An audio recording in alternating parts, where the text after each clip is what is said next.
High friends, আমি Shovan. Welcome to my YouTube channel. Short film Obyakto চলে এসেছে আজকে।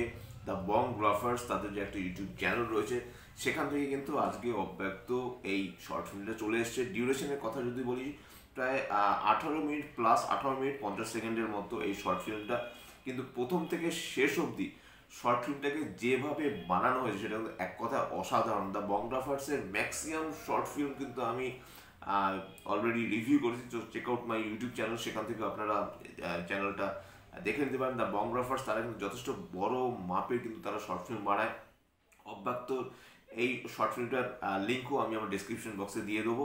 এবং এখানে সিনেমাটোগ্রাফি, স্ক্রিন প্লে, ডিরেকশন, এডিটের দায়িত্বে রয়েছে সিদ্ধার্থ মহাপাত্র। স্টোরিটা লিখেছে হলো গৌরব অধিকারী, মিউজিক করেছে দেবাঙ্কুর হালদার। মিউজিকের পোর্শনটা দুর্দান্ত, যেভাবে এখানে বিজিএম ক্রিয়েট করা হয়েছে এক কথায় অসাধারণ। কাস্টিংয়ের দায়িত্ব রয়েছে গৌরব অধিকারী, রিতম চ্যাটার্জি, দেবাঙ্কুর হালদার, সিদ্ধার্থ মহাপাত্র। এবার আমি যদি সরাসরি স্টোরিতে আসি, অনিন্দ রায় নামের 28 বছরের একজন যুবক, তার স্টোরি এখানে বলা হচ্ছে। সে সকালে ঘুম থেকে উঠে কি করে এবং তার মনের মধ্যে কি চলে, এবং তারই একটা এমনই একটা ক্যারেক্টারের সাথে এখানে আলাপ হয় যার নাম অলোক মাহাতো। এর থেকে বেশি আর কিছু এখানে রিভিল করা যাবে না। এবং এই যে অলোক মাহাতোর সাথে যখন কনভারসেশনটা হয় অনিন্দ রায়ের, সেখানটা যদি আপনি দেখেন মাইন্ড ব্লোয়িং। দুজনের অ্যাক্টিং স্কিল নিয়ে কোনো কথা হবে না। তার সাথে যেভাবে বিজিএম ক্রিয়েট করা হয়েছে, তার সাথে যেভাবে এডিট করা হয়েছে, এবং সিনেমাটোগ্রাফি শুরুতেই দেখবেন বেশ কিছু ক্যারেক্টারের উপরে হাইলাইট করা হয়, যেমন একটা পাখি বা একটা পাতা। এই জিনিসগুলোর উপর যেভাবে যখন হাইলাইট করা হয়, যখন যেভাবে শুরুটা হয়, এক কথা অসাধারণ। এবং একটা ক্যারেক্টারের যেভাবে ক্যারেক্টারটা সুইচ অন সুইচ অফ হয়, এবং একটা টাইমের আগে পিছে হয়, সেই যে জায়গাটা সুইচ অন সুইচ অফ, এই যে ব্যাপারটা এখানে করা আছে এক কথা অসাধারণ। একটা সিনের কথা এখানে বলতে হবে, যেখানে এই যে অনিন্দ রায়ের যে ক্যারেক্টারটা, সে চোখ খুলছে, বন্ধ করছে, খুলছে, তখন যে একটা বিজিএম এখানে শোনা যায় দুর্দান্ত। এখানে রিতম চ্যাটার্জি যে অ্যাক্টিং করেছে দুর্দান্ত। এছাড়া সিদ্ধার্থ মহাপাত্র, তার যে অ্যাক্টিং, আমি তো আমার শুরুতেই, যেটা আমার ভিডিও শুরুতেই বললাম, যে তাদের যখন কনভারসেশন হচ্ছিল, তাদের যে অ্যাক্টিং স্কিল এত ভালো। এবং সত্যি কথা বলতে, দ্য বং গ্রাফার্সের এখন অবধি আমি যে কটা শর্ট ফিল্ম দেখেছি তার মধ্যে অব্যক্ত অবশ্যই আমার সেরা লেগেছে। দুর্দান্ত রকমের তাদের স্টোরি, তারা যেভাবে স্ক্রিন প্লেটাকে সাজিয়েছে, তাদের এডিটিং, তাদের সিনেমাটোগ্রাফি বেশ ভালো। সিনেমাটোগ্রাফি অবশ্যই আমার এখানে সিদ্ধার্থের কথাই আবার বলতে হবে যে যথেষ্ট ভালো সিনেমাটোগ্রাফি হয়েছে।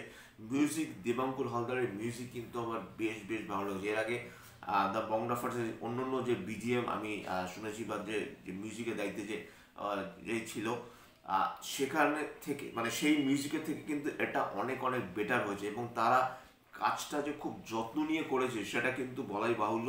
এবং এর আগে দ্য বং গ্রাফার্সের তারা যে শর্ট ফিল্মগুলো বানিয়েছিল, তার ডিউরেশনে কিন্তু বেশ কম ছিল। এখানে কিন্তু তার ডিউরেশনটা অনেকটাই বাড়িয়েছে। প্রায় আমি শুরুতে যেটা বললাম, প্রায় 18 মিনিট 50 সেকেন্ড এই শর্ট ফিল্মের ডিউরেশন।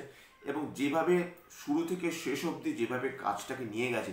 এবং এখানে একটা সিনের কথা এখানে বলতেই হবে, যখন আপনি মোবাইলে আপনার ক্যারেক্টারটা দেখছেন, আপনি যখন মোবাইলে দেখছেন, তখনই আপনি একটা লোকের একটা ফেস দেখছেন। এবার এই যে তখন যে রিয়াকশনটা, এবং তখন যে যে যে টাইমিংটা, অ্যাক্টরের যে টাইমিংটা, এবং যেভাবে ক্যামেরাটাকে মানে দেখানো হয়েছে, বেশ বেশ ভালো। আমার কিন্তু বেশ ভালো লেগেছে। এবং জাস্ট একটু আগে দেখে উঠলাম, এবং বেশিক্ষণ হয়নি। দ্য বং গ্রাফার্স তাদের ইউটিউব চ্যানেলে বোধহয় 2-2.5 ঘন্টা আগে আপনার শর্ট ফিল্মটাকে স্ট্রিম করা হয়েছে। এবং আমি কিন্তু হাইলি রেকমেন্ড করব যে আপনারা জাস্ট দেখুন, অব্যক্ত শর্ট ফিল্মটা দেখুন। আশা করি আপনাদের ভালো লাগবে। এবং অনিন্দ রায় যে ক্যারেক্টারটা, সে কিছু বলে উঠতে পারে না, তার মনের ভেতর কি চলে, এই জিনিসগুলোকে যেভাবে হাইলাইট করা হয়েছে না, মানে এক কথা অসাধারণ। এর থেকে আর বেশি কিছু বলা যাবে না। আবারও বলছি, বললে ফলে মানে যত ভিডিও ডিউরেশন বাড়ে, তত হয়তো বা হট করে আমি কিনা স্টোরিটা বলে দিলাম। সেখানে কিন্তু পুরোপুরিভাবে একটা শর্ট ফিল্মের স্টোরি রিভিল করা কখনোই উচিত না।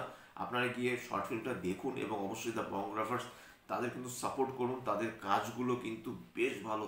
যত সময় এগোচ্ছে ততই কিন্তু একটা কাজ আর একটা কাজের থেকে কিন্তু অনেকটাই বেটার হচ্ছে।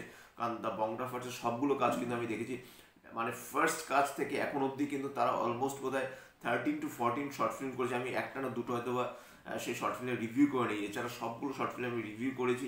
কাজেই আমি কিন্তু শর্ট ফিল্মগুলো দেখেই বলছি, না দেখে বলছি না, এবং তাদের কাজ বেশ ভালো। এবং দ্য বংগ্রাফারের সাথে কিন্তু আমার খুব ভালো রিলেশন, এবং ভালো রিলেশন বলে যে কাজটাকে আমি ভালো বলছি সেটা না, আপনারা কাজটাকে দেখুন, দেখে কিন্তু কাজটা তুল্যমূল্য বিচার করবেন। তারপরে কিন্তু আপনারা কমেন্ট বক্সে গিয়ে কোনটা ভালো কোনটা খারাপ বা কী কী ভালো হওয়া উচিত, কী কী করলে আরও ডেভেলপ হবে কাজের, সেই জিনিসগুলো নিয়ে আপনারা চুলচেরা ডিসকাশন করতেই পারেন।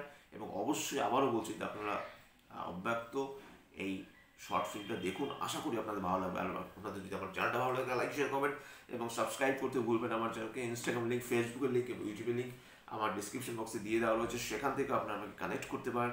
এবং অবশ্যই অব্যক্ত শর্ট ফিল্মটা দেখুন, শর্ট ফিল্মটা দেখে রীতিমতো আই এম স্টান্ড যে কি কি করে এত এত সুন্দর করলো, কি করে এত যত্ন নিয়ে, কি করে এত সুন্দর বিজিএম ক্রিয়েট করে, কি করে এত সুন্দর ক্যারেক্টারগুলোকে এত সুন্দরভাবে ফুটিয়ে তুলেছে, এবং যেভাবে একটা এত অল্প সময়ের মধ্যে যে একটা থ্রিলার একটা এলিমেন্ট নিয়ে আসা যায় একটা শর্ট ফিল্মে, সেটা কিন্তু দ্য বংগ্রাফার্স কিন্তু করে দেখিয়েছে।